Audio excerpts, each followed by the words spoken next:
आज शाम मैं आपसे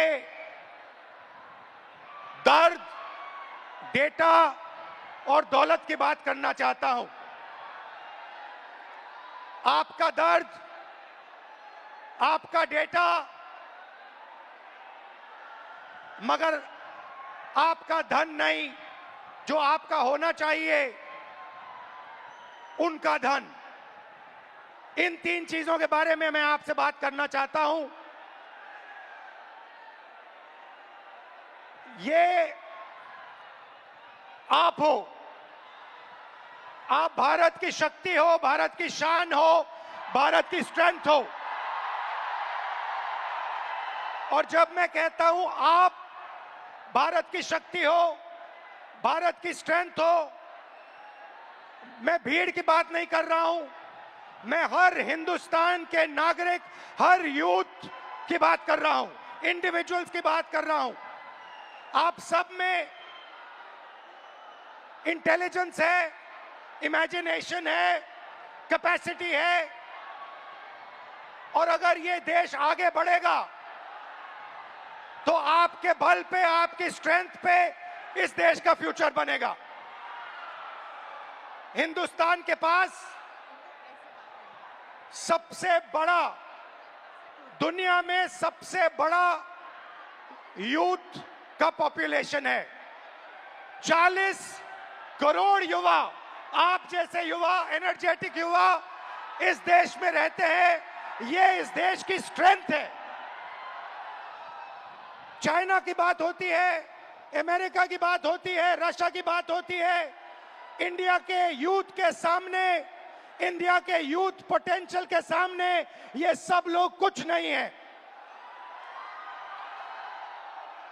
21वीं सदी में एक और चीज हुई है। 21वीं सदी में अगर देश प्रगति करता है तो दो चीजों के बल पे करता है। यूथ पोटेंशियल जो आप में है और डेटा जो आप क्रिएट करते हो। हिंदुस्तान के पास यूथ है और सबसे ज्यादा, दुनिया में सबसे ज्यादा डेटा हिंदुस्तान में है। 1 गीगाबाइट डेटा प्रति भारतीय प्रतिदिन इस्तेमाल करता है। और प्रगति होगी, फ्यूचर होगा तो डेटा और आपके पोटेंशियल पे होगा। युवा plus data is equal to 21st century economy.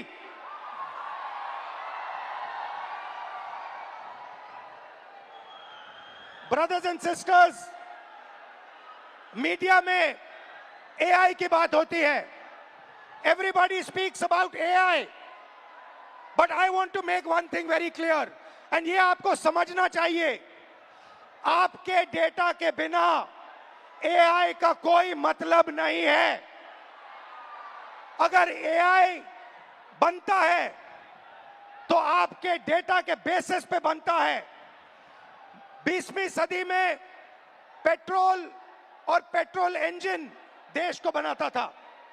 अगर 20वीं सदी में मैं आपके पास आता और आपसे कहता, देखिए मैं आपको पेट्रोल इंजन दे रहा हूं, मगर आपको पेट्रोल नहीं दूंगा, आप मुझे कहते इस पेट्रोल इंजन से मेरा कुछ नहीं होने वाला है। वैसे ही 21वीं सदी में डेटा से ही एआई बनता है। डेटा से आप एआई बना सकते हो, मगर एआई से आप डेटा पैदा नहीं कर सकते हो। और ये डेटा हिंदुस्तान का है और आपका है। आप इसको क्रिएट करते हो, ये आप बनाते हो, ये आपका इमेजिनेशन है। ये हिंदुस्तान की पूंजी है, स्ट्रेंथ है, एसेट है। मगर भाई और बहनों, डेटा आपका, यूथ पोटेंशियल आपका, मगर सिस्टम ने आपको चक्रव्यूह में फंसा रखा है। ये आप देखिए, आपको चक्रव्यूह में फंसा रखा है। भविष्य की बात करें, आप एजुकेशन लेते हो, लाखों करोड़ रुपए आपके परिवारों से लिया जाता है। इंजीनियरिंग, मेडिकल, पोस्ट ग्रेजुएट, जो भी आप पढ़ाई करते हो, आपके परिवारों से, आपके जेब से पैसा छीना जाता है, लाखों करोड़ रुपए लिए जाते हैं और फिर आपको एक सर्टिफिकेट दिया जाता है। आपको कहा जाता है कि हां, आपको एजुकेशन सर्टिफिकेट मिल गया, बीए मिल गया, एमए मिल गया, एमएससी मिल गया, मगर इस सर्टिफिकेट का कोई मतलब नहीं है आज हिंदुस्तान में, क्योंकि यह सर्टिफिकेट आपको रोजगार नहीं दे सकता है। चाहे आप कुछ भी करें, यह सर्टिफिकेट हिंदुस्तान में आपको रोजगार नहीं देता है। आंकड़ा मैं आपको देता हूं, 1000 युवाओं में से सिर्फ 12 युवाओं को परमानेंट नौकरी मिलती है। जहां तक डेटा की बात है, आपका डेटा छीन लिया जाता है। बड़ी बड़ी कंपनीज को, जियो को, अदानी को, फेसबुक, गूगल को आपका डेटा दिया जाता है और आपको फंसाया जाता है। आपको कहा जाता है जितनी भी आपको रील्स देखनी है, जितने आपको व्हाट्सएप मैसेजेस भेजने हैं, जितना आप इंस्टाग्राम पे देखना चाहते हो, रील्स बनाना चाहते हो, आप बनाओ। भाई और बहनों, ये 21वीं सदी का नशा है।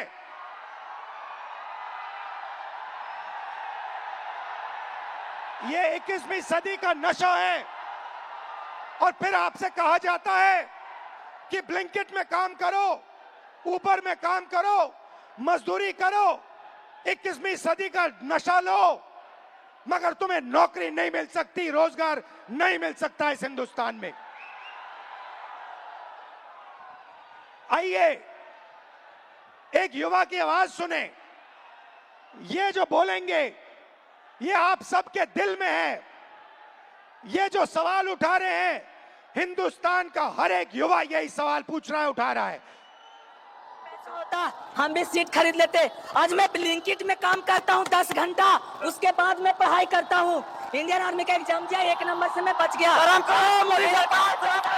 सीट खरीदता, मैं ब्लिंकिट में काम नहीं करता। ये कह रहा है कि शिक्षा लेने के लिए मुझे ब्लिंकिट में बंधुआ मजदूर जैसे काम करना पड़ा और उसके बाद मजदूरी करने के बाद, 21वीं सदी की मजदूरी करने के बाद पेपर लीक होता है और कोई अमीर बच्चा, अमीर परिवार पेपर खरीद के मेरे फ्यूचर को खत्म करता है। आइए, वेलकम। कैसे हैं आप? नाम क्या आपका? मेरा नाम सर अजय राघव है। अविनाश और अजय। हाँ। आइए, अविनाश और अजय दोनों स्टूडेंट्स हैं, इनसे थोड़ा सुनते हैं, इनका एक्सपीरियंस क्या रहा है, बताइए। सर मैं यूपीएसआई एस्पिरेंट हूँ। तो पास पकड़ते। सर मैं यूपीएसआई एस्पिरेंट हूँ और उत्तर प्रदेश में यूपीएसआई की भर्ती 5 साल के बाद आती है। 2020-21 यूपीएसआई की भर्ती 2020-21 में आई थी। इससे पहले तो उसमें व्यापक स्तर पर घोटाला हुआ था। मैं मानता हूं इस चीज को कि वो भारत की एग्जामिनेशन हिस्ट्री का सबसे बड़ा घोटाला था। उसमें सैकड़ों एफआईआर दर्ज हुई, 350 से ज्यादा फेक एलिमेंट, डमी कैंडिडेट पकड़े गए। हमने सैकड़ों इनको प्रूफ दिए, लेकिन इन्होंने भर्ती को पूरा कर दिया। सर मेरा दरोगा बनना एक सपना था। मैं किसान फैमिली से बिलोंग करता हूँ, तो मैंने नई भर्ती की आस में तो फिर से पढ़ना शुरू कर दिया और मुझे पढ़ते पढ़ते 4 साल गुजर गए। सर 2025 में फिर यूपीएसआई की भर्ती आई और ये चीजें 2025 में भी देखने के लिए मिली। सर यूपीएसआई के अंदर स्कोर कार्ड तक रिलीज नहीं करते हैं। मैंने परीक्षा दी है, मुझे ये नहीं पता चल पाता है कि मेरे रॉ मार्क्स कितने हैं और मेरे नॉर्मलाइजेशन मार्क्स कितने हैं, क्योंकि अलग अलग शिफ्ट में पेपर होता है। तो ये नॉर्मलाइजेशन का प्रक्रिया अपनाते हैं, ये तक नहीं बताते हैं कि कौन सा नॉर्मलाइजेशन फॉर्मूला इन्होंने यूज किया है। जो यूपीपी आरपीबी जो पुलिस, उत्तर प्रदेश पुलिस एवं प्रोन्नति भर्ती बोर्ड है सर, ये अकाउंटेबिलिटी इसकी फिक्स करने वाला कोई नहीं है। हमने तमाम प्रयास कर लिए, जनता दरबार चला गया, मैं इनके कैबिनेट मंत्रियों को ज्ञापन दे लिए, उल्टा इन्होंने मेरे को पकड़ के जेल में डाल दिया। मेरा गुनाह अपराध सिर्फ इतना था कि मैं इनके जनता दरबार योगी जी से मिलने चला गया। सर ये नॉर्मलाइजेशन का फॉर्मूला नहीं बताते हैं, ये खुद तय करते हैं कि किस अभ्यर्थी के मतलब मार्क्स बढ़ा करके अंदर लेना है और किस अभ्यर्थी को बाहर करना है। ये उत्तर प्रदेश पुलिस का भर्ती बोर्ड तय करता है। इनको क्या दिक्कत है? अगर ये फेयर भर्ती कराते हैं तो इनको नॉर्मलाइजेशन देना चाहिए। सर मैं एक चीज इसमें जोड़ना चाहूंगा कि जो नॉर्मलाइजेशन है ये पेपर लीक से ही बड़ा स्कैम है, क्योंकि इनकी अकाउंटेबिलिटी फिक्स करने वाला नहीं है। ये नॉर्मलाइजेशन फॉर्मूला जारी नहीं करते हैं, ये शिफ्ट वाइज नॉर्मलाइजेशन डेटा नहीं देते हैं, इनको खुली छूट मिली हुई है। मेरा नाम अविनाश है, मैं इन्हीं छात्रों में से कोई एक जरूर हूं। चूंकि मैं ये कह सकता हूं सर कि मैंने अपनी तैयारी 2018 में शिक्षक भर्ती के लिए की थी। 2018 से आज तक मैं उसी की तैयारी कर रहा हूं। क्यों? सरकार के पास जगह खाली है, फिर भी वैकेंसियां नहीं दी जा रही हैं। उसके बाद ये होता क्यों है? सर ये सरकार की मानामानी है। इसमें सरकार अगर चाहे बच्चों से कि वैकेंसियां दे, प्रॉपर तरीके से चलती रहे।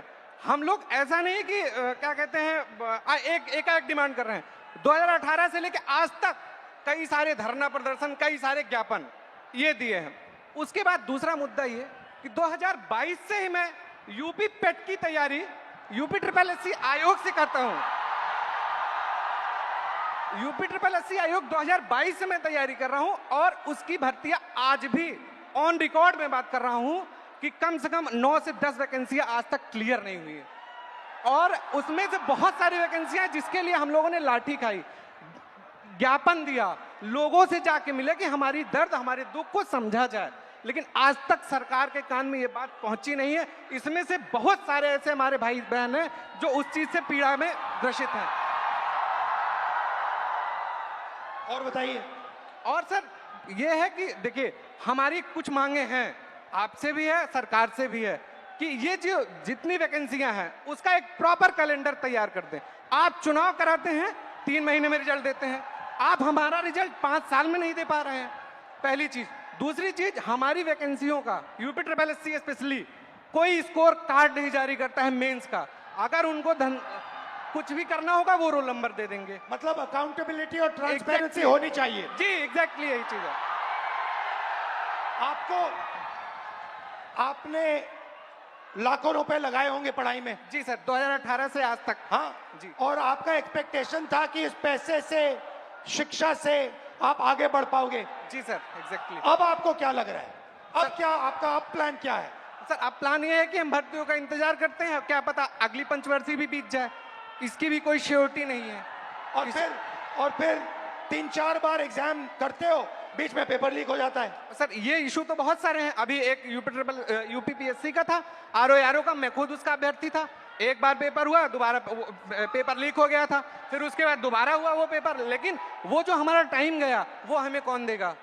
बिल्कुल, जो हमारा टाइम गया, हमारा पैसा। जब आपका पेपर लीक हुआ, आपको क्या फीलिंग आई? अंदर क्या लगा आपको, यार ये क्या हुआ, क्या करें, क्या? मतलब ये होता है ना सर, कभी कभी एग्जैक्टली मैं बता रहा हूँ, उस 10 बाई 10 के कमरे में कभी आप बैठ के सोचिए कि अगर हमारा पेपर लीक हो गया, हम किससे बात करें अपनी, किसको अपना मुंह दिखाएं कि यार अब मेरा इस बार नहीं हुआ, पेपर लीक हो गया, मैं किससे जाके कहूँ? और सालों आपने मेहनत की, घंटों आपने मेहनत की, और 1 सेकंड में पूरा खत्म हो जाता है। सर एग्जैक्टली यही चीजें होती हैं।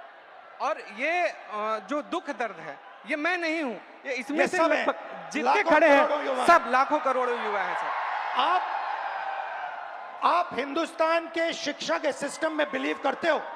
सर प्रेजेंट टाइम में तो बिलीव हमारा नहीं है।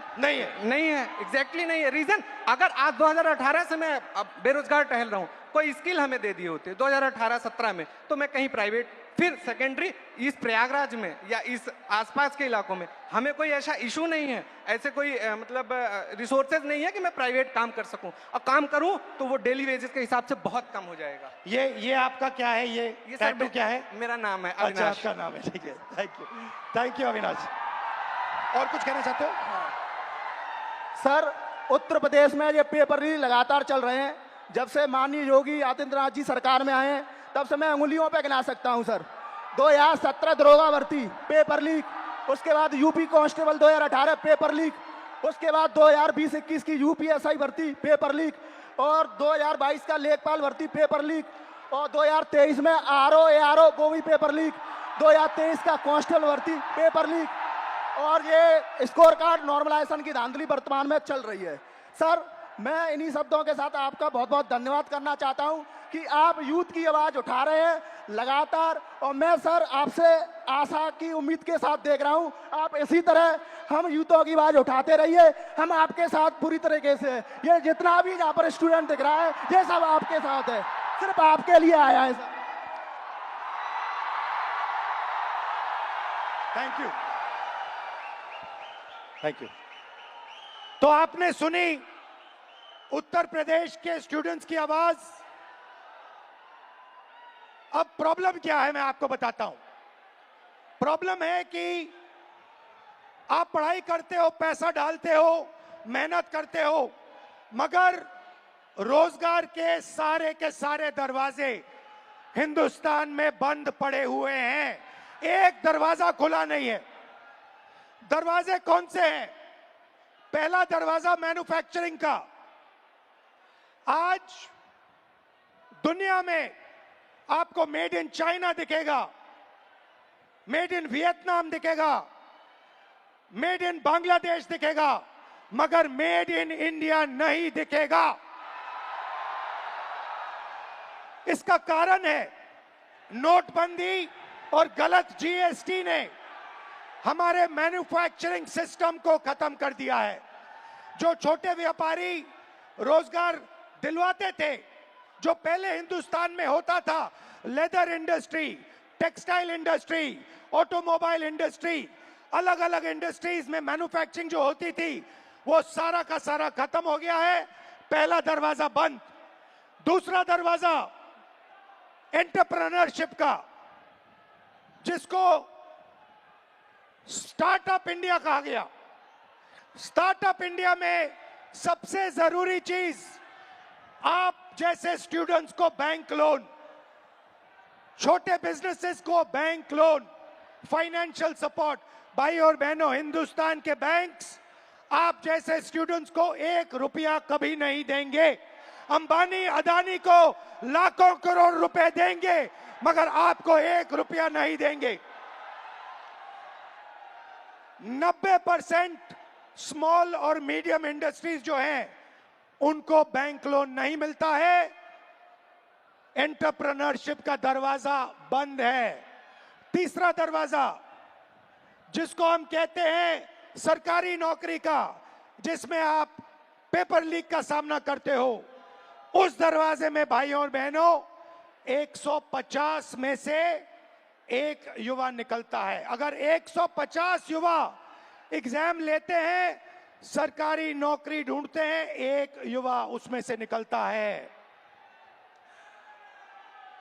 पब्लिक सेक्टर, जो पहले 10 साल पहले 14 लाख युवाओं को यह रोजगार देता था, भाइयों और बहनों, पब्लिक सेक्टर को प्राइवेटाइज कर दिया गया है। पब्लिक स्कूल्स बंद कर दिए, पब्लिक अस्पताल बंद कर दिए, नवरत्न उठा के बेच दिए, बीएसएनएल बेच दिया, ऐसी कंपनियां बेच दी, पोर्ट्स, एयरपोर्ट्स, सारा का सारा अदानी जी को पकड़ा दिया। इसीलिए पब्लिक सेक्टर बंद है। और आखिरी होप जो आपका था, कॉर्पोरेट जॉब्स,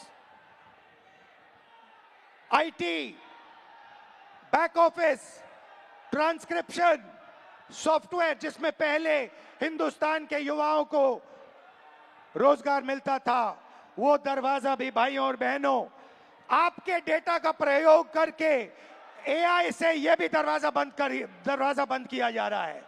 तो सच्चाई है कि पांचों दरवाजे आपके लिए बंद है, और इसीलिए आपको भयंकर दर्द हो रहा है। भाइयों और बहनों, मैं सिस्टम की बात कर रहा हूं। यह सिस्टम क्या है और यह सिस्टम को कौन चलाता है?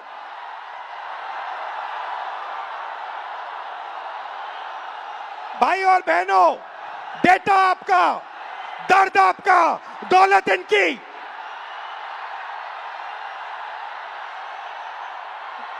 दर्द आपका, डेटा आपका, दौलत इनकी। ये सिस्टम है। अंबेडकर जी ने कहा था सोशल, पॉलिटिकल, इकोनॉमिक। ये देखिए, ये है इकोनॉमिक, पैसा, अदानी। इनकी आमदनी 10 साल में 30 गुना बढ़ी है। ये पहले ग्लोबल रिच लिस्ट में 600 नंबर पे हुआ करते थे, 10 साल के अंदर ये दूसरे नंबर पे पहुंच गए। ये पूरे सिस्टम को फाइनेंशियल सपोर्ट देते हैं। बीच में पॉलिटिकल, मोदी जी, अमित शाह जी। बीजेपी का बैलेंस 150 करोड़ रुपए का होता था बैंक में, आज इनका बैंक बैलेंस 10,000 करोड़ रुपए का है। 10,000 करोड़ रुपए का एक पॉलिटिकल पार्टी का बैंक बैलेंस। नरेंद्र मोदी जी आपका ध्यान भटकाते हैं और पॉलिटिकल सिस्टम चलाते हैं। वोट चोरी होती है, वोटर लिस्ट में ब्राजील की औरतें आती है। और तीसरा, आपके सोच पर कंट्रोल, जो इलाहाबाद यूनिवर्सिटी में किया गया है, आरएसएस के वाइस चांसलर्स बैठा के हर संस्था में प्रचारक, ब्यूरोक्रेसी में प्रचारक, फोर्सेस में प्रचारक, मीडिया में प्रचारक, जुडिशरी में प्रचारक, पैरामिलिट्री में प्रचारक, यूनिवर्सिटी कॉलेजेस में प्रचारक। सोच को कंट्रोल करने का तरीका यह है सिस्टम। भाई और बहनों, मोहन भगवत, नरेंद्र मोदी जी, अमित शाह जी और अदानी जी, इस सिस्टम ने रोजगार खत्म किया। इस सिस्टम ने यूनिवर्सिटीज को कैप्चर किया। इस सिस्टम ने आप पर आक्रमण किया है। मगर इस अंधेरे में आप लोगों ने लाइट चला दी। ये देखिए, इस अंधेरे में आपने वो करा जो आपके माता पिता नहीं कर पाए। वो अपने डर का सामना नहीं कर पाए, मगर हिंदुस्तान के स्टूडेंट्स, हिंदुस्तान के युवाओं ने अपने डर का सामना किया और देश को बदल दिया। आपने अपनी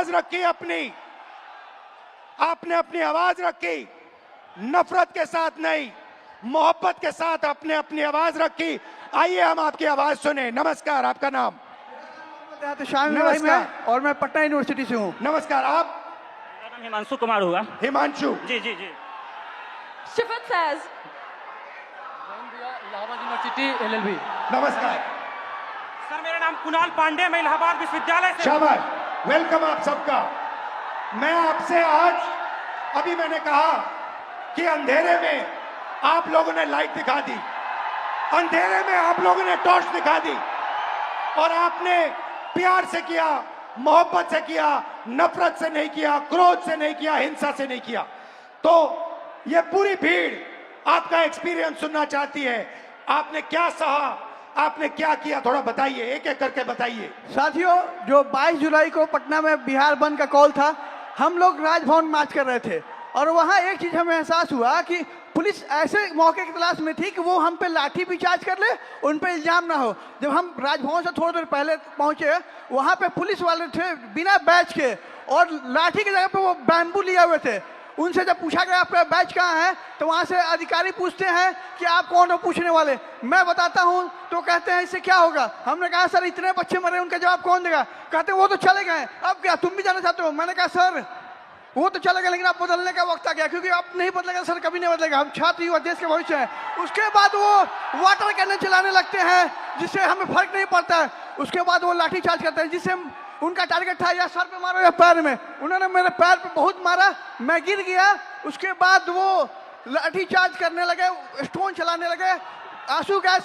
और एक बात मैं आपको बता दूं, जब मैं गिर गया उसके बाद जो डीएसपी हैं वो आके दोबारा मेरे पेट पे मारती, जबकि मेरा लेग डैमेज था। कुछ छात्र मुझे वहां से उठा के ले जाते हैं, साइड रखते हैं। पुलिस वाले आगे कहते हैं ये छात्र थोड़े है, इसको तो जेल भेजना चाहिए। इवन वो एम्बुलेंस नहीं आने देते हैं। मुझे 3 इडियट की मूवी की तरह स्कूटी पे हॉस्पिटल ले जाना पड़ता है। बीच में आ जाओ, बीच में आ जाओ। जैसे सर मैंने बताया कि वो एम्बुलेंस तक नहीं आने देते हैं। हमें 3 इडियट के स्कूटी की तरह मुझे स्कूटी पे हॉस्पिटल ले जाया गया है और नेक्स्ट डे जब फिर मैं हॉस्पिटल जाता हूँ मुझे डिटेन किया जाता है। मेरे पैर में बैंडेज लगा था, 15 घंटा मुझे थाने में बंद करके रखा गया और जितने फोटो थे सबसे मुझे मिलाया गया। नाम पूछा गया, जब मैं नाम बताया तो इंचार्ज कहती है इसको तो मुझे लगता है कहीं देखा है। मैंने कहा मैम मैं नॉर्मल स्टूडेंट हूँ, मेरे ऊपर एक भी FIR नहीं है। तो कह रही वो तो मैं देख लूंगा।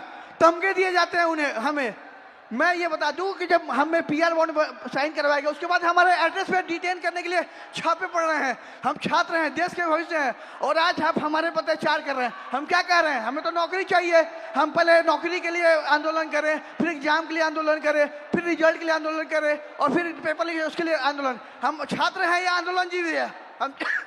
हम छात्र हैं और आप हमसे वोट लेते हैं तो सर कहते हैं, भैया भैया कहते हैं। आज हमें कहते हैं कि हम कॉकरोच हैं। सर हम देश के जेनजी हैं और आज आपका सत्ता है, कल हम पलट भी सकते हैं। लेकिन ये गलतफहमी मत रहिएगा मोदी जी, हम बिहारी हैं, ठीक है। और मैं एक बात बता दूं, आप मुझे जितने धमके देते, मैं स्वतंत्रता सेनानी परिवार से आता हूं और ये लड़ाई के लिए कल भी मुझे लड़ने पड़ी तो मैं देश के लिए अपनी जान न्यौछावर कर दूंगा, लेकिन छात्रों के हक के लिए हमेशा लड़ते रहूंगा।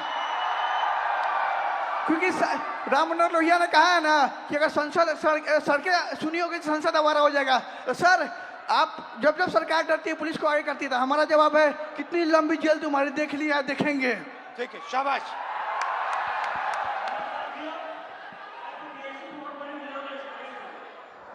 सर मैं मतलब कि मैं बीएड हमारी मम्मी करवाई थी जमीन बेचकर। 4 साल से वैकेंसी अभी तक नहीं आई है सर। जब आंदोलन करने जा रहा हूँ तो सर मतलब कि सम्राट चौधरी का गुंडा जो कि पुलिस जो हम लोग को लाठी से मारती है और जेल भेजती है। सर जब हम लोग आंदोलन करते हैं तो डिटेन कर लिया जाता है। उसके बाद मतलब कि कुछ भैया को जेल भेज दिया जाता है। उसके बाद मतलब कि हम लोग जब स्टेट क्वालिफाइड। रिलैक्स करो, कोई प्रॉब्लम नहीं है, घर में हो अपने, खुल के बोलो, टेंशन मत लो। ये जब मैं पहली बार ऐसे बोला था मैं भी नर्वस था, इसमें कोई प्रॉब्लम नहीं है, खुल के बोलो। सर मैं मतलब state qualified, state qualified PG BEd करके आया हूँ, फिर भी 4 साल से वैकेंसी नहीं आई है सर। जब मतलब कि आंदोलन 4, 5, 6 साल से मैं पटना में रहकर पढ़ाई करता हूँ, किसान का बेटा हूँ सर। ये महीना का 10 से 15 हज़ार रुपये खर्चा होता है सर, कहाँ से मम्मी देगी। अब मम्मी टेंशन में चली जाती है। मेरे पास 2 ऑप्शन है सर, या चाय का दुकान खोलूंगा या सुसाइड करूंगा सर, उसके अलावा कोई ऑप्शन नहीं है सर मेरे पास। सुसाइड आपका ऑप्शन नहीं हो सकता ब्रदर। मेरे पास PG BEd इतना स्टेट क्वालिफाइड होने के बाद 20,000 का नौकरी भी नहीं मिलेगा सर पूरा इंडिया में। उसके बाद मैं सर जब मतलब कि मम्मी मतलब कि सुनती है कि आंदोलन में गया है तो मम्मी को पानी चढ़ने लगता है सर टेंशन से। उसके बाद सर मतलब हमारे एक मंत्री हैं बिहार के, अशोक चौधरी नाम है सर, वो 56 साल के होकर वो प्रोफेसर बने हैं सर, जो कि नीतीश कुमार के राइट हैंड है सर। वो कैसे बन गए सर, बिना बिठाओ तो इंटरव्यू का कैसे बने सर, एक सीट खा गया सर ये मतलब युवा का। अच्छा आपके फैमिली ने कर्ज लिया? सर जमीन बेच के मतलब BEd किया हूँ सर। सोच लीजिए कि हम किस लेवल के हैं फैमिली सर। अभी तक 4 साल से वैकेंसी नहीं आई है सर। सोचिए हर महीना सर हम मतलब वैकेंसी डेट निकाला जाता है, लेकिन निकलता नहीं है सर। आज भी सितंबर में एग्जाम का डेट दिया हुआ है, अभी तक फॉर्म नहीं आया है सर। फिर आंदोलन करूंगा, फिर थाना में जमा होऊंगा, लेकिन डरूंगा नहीं सर इस सम्राट चौधरी के गुंडा से। शाबाश शाबाश, बहुत अच्छा बोले। ग्रीटिंग्स टू ऑल, मेरा नाम शिफत फैज है और मैं थोड़ा पास से पकड़ा। ग्रीटिंग्स टू ऑल, मेरा नाम शिफत फैज है और मैं फर्स्ट फीमेल वाइस प्रेसिडेंट हूँ पटना यूनिवर्सिटी स्टूडेंट यूनियन की,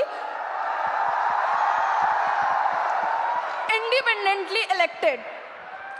जब 20 तारीख को दिल्ली के जंतर मंतर के प्रोटेस्ट के दौरान पुलिस और गवर्नमेंट के थ्रू स्टूडेंट पर ब्रूटली मारा पीटा गया, उन पर वाटर कैनाल्स फेंके गए, उन पर टीयर गैसेस चार्ज किए गए, उसके खिलाफ 22 जुलाई को पटना में स्टूडेंट्स ने प्रोटेस्ट का कॉल दिया। वहाँ स्टूडेंट्स मौजूद हुए और पीसफुल प्रोटेस्ट उन्होंने स्टार्ट किया, लेकिन फिर बिहार पुलिस और बिहार सरकार ने स्टूडेंट के साथ फिर से ब्रूटली ट्रीट किया, उन्हें मारा और रातों रात उनके घर से उन्हें डिटेन कर लिया जाता है बिना इस जानकारी के कि वो कौन से पुलिस स्टेशन में है और वो कौन से किस थाने में है। इन सब हमने 23 जुलाई को पेपर लीक के खिलाफ, स्टूडेंट ब्रूटैलिटी के खिलाफ और बिना अनलॉफुल वे में डिटेन होने के खिलाफ एक प्रोटेस्ट रखा अपने यूनिवर्सिटी के कैंपस में।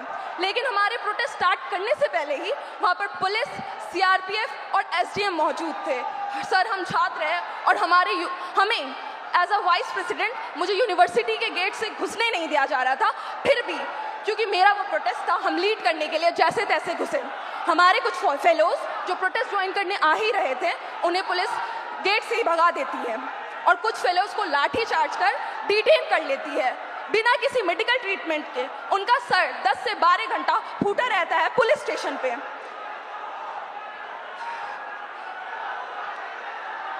लेकिन Don't worry, relax. लेकिन उस रात हमें छोड़ दिया जाता है।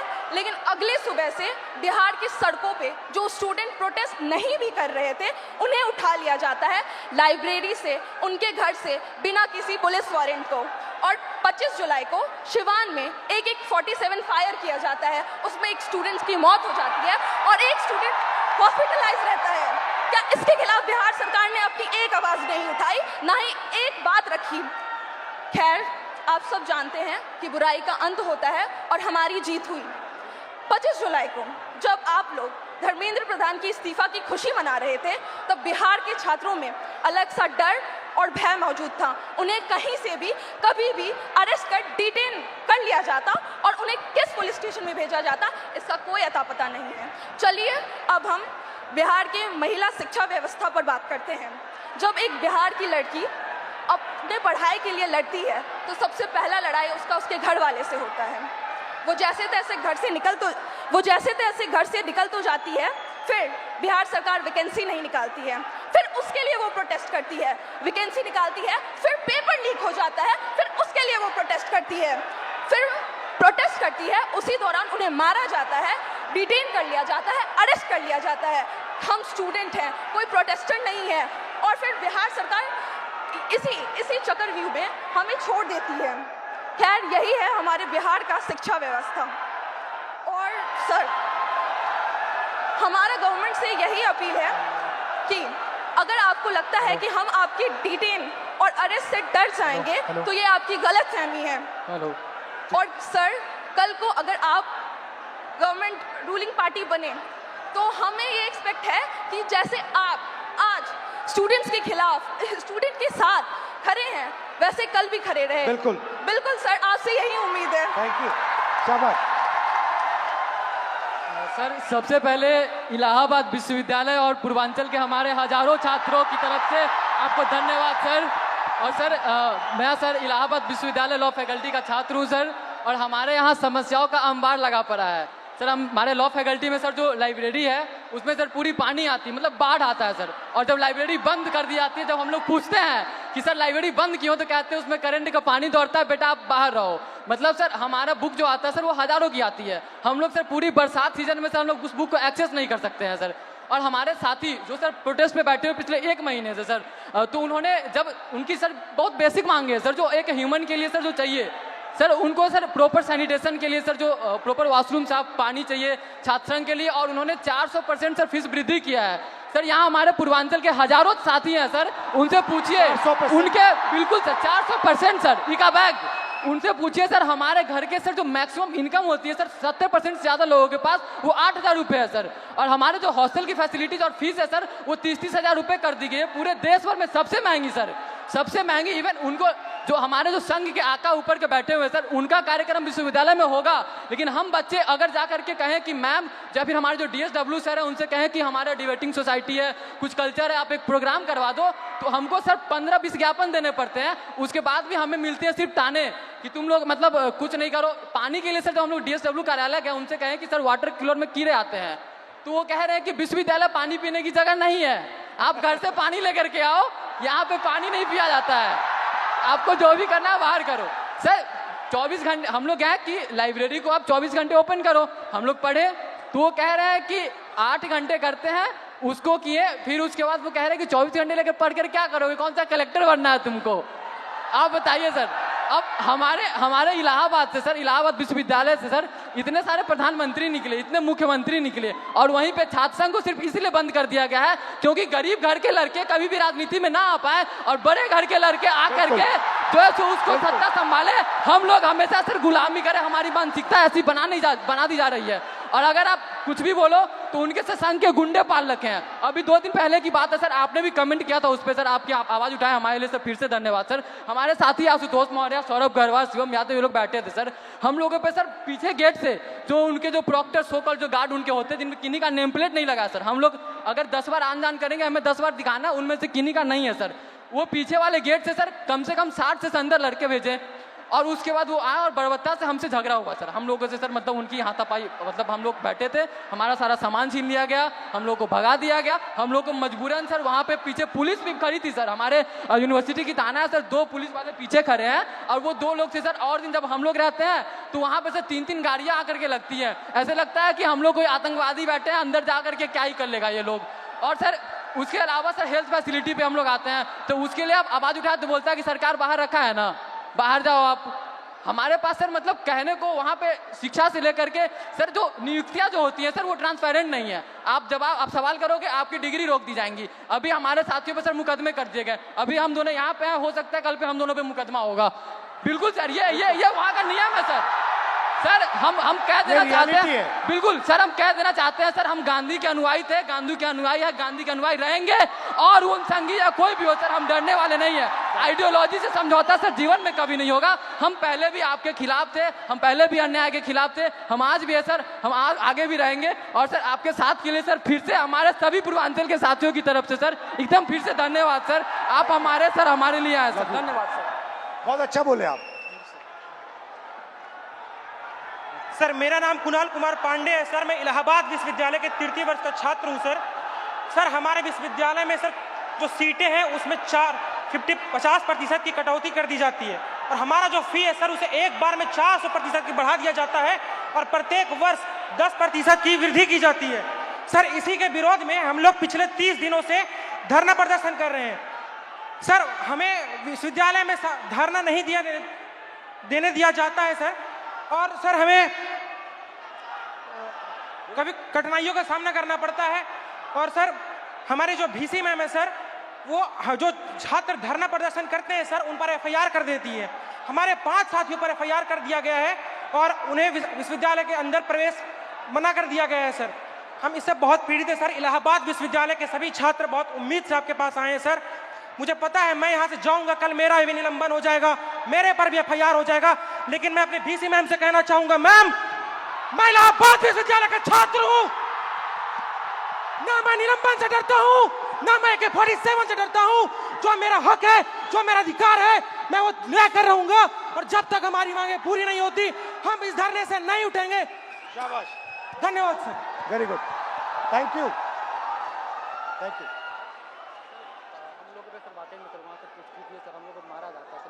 अब मुझे बुला लो, मैं आ जाऊंगा। हाँ अलंकार है, मुझे बुला लो, मैं आ जाऊंगा। ठीक है, घबराओ मत। Very good. तो ये थी बिहार और उत्तर प्रदेश और इलाहाबाद यूनिवर्सिटी की आवाज। अब मैंने आपसे कहा कि आपने अंधेरे में टॉर्च जला दी, आपने हिंदुस्तान के स्टूडेंट्स को जगा दिया। आप सब अब बात समझ गए हो। मैंने आपसे सिस्टम की बात की। हम नफरत से और हिंसा से कभी काम नहीं करेंगे। हिंदुस्तान का कल्चर सत्य और अहिंसा का है, नफरत का नहीं है। और एक भी स्टूडेंट के दिल में नफरत नहीं होनी चाहिए, सिर्फ मोहब्बत होनी चाहिए। मैंने आपको पिछली स्लाइड में मोदी जी की फोटो दिखाई, अमित शाह जी की फोटो दिखाई, अदानी जी की दिखाई, मोहन भगवत की दिखाई। मगर नफरत नहीं करनी है, सिस्टम बदलना है, प्यार से, मोहब्बत से, नफरत से नहीं। सिस्टम को खत्म, टाटा बाय बाय करना है। आप सबका दिल से बहुत बहुत धन्यवाद, इस रिस्पांस के लिए धन्यवाद। और जो आप प्रोटेस्ट कर रहे हैं, जो आप अपने हक की लड़ाई लड़ रहे हैं, उसको आप करिए, मैं आपके साथ उसमें खड़ा हूं, खड़ा रहूंगा। है जैसे सर ने कहा, खत्म tata bye bye bye. Bye, खत्म टाटा बाय बाय। और बदलाव तो आ रहा है सर, और आएगा भी। आज क्या है, हम सब यहाँ एकत्रित हुए हैं, एक जेंजी मोमेंट हम आपके साथ क्रिएट कर लें, बताइए। है ना? हाँ। क्या है, जेंजी में सेल्फीज बड़ी कॉमन है। तो चलिए, फोन है, ये हमारा फोन तैयार है सर, हम सब तैयार है सर के साथ सेल्फी के लिए।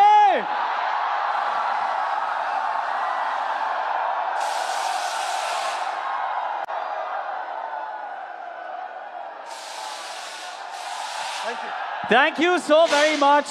लवली।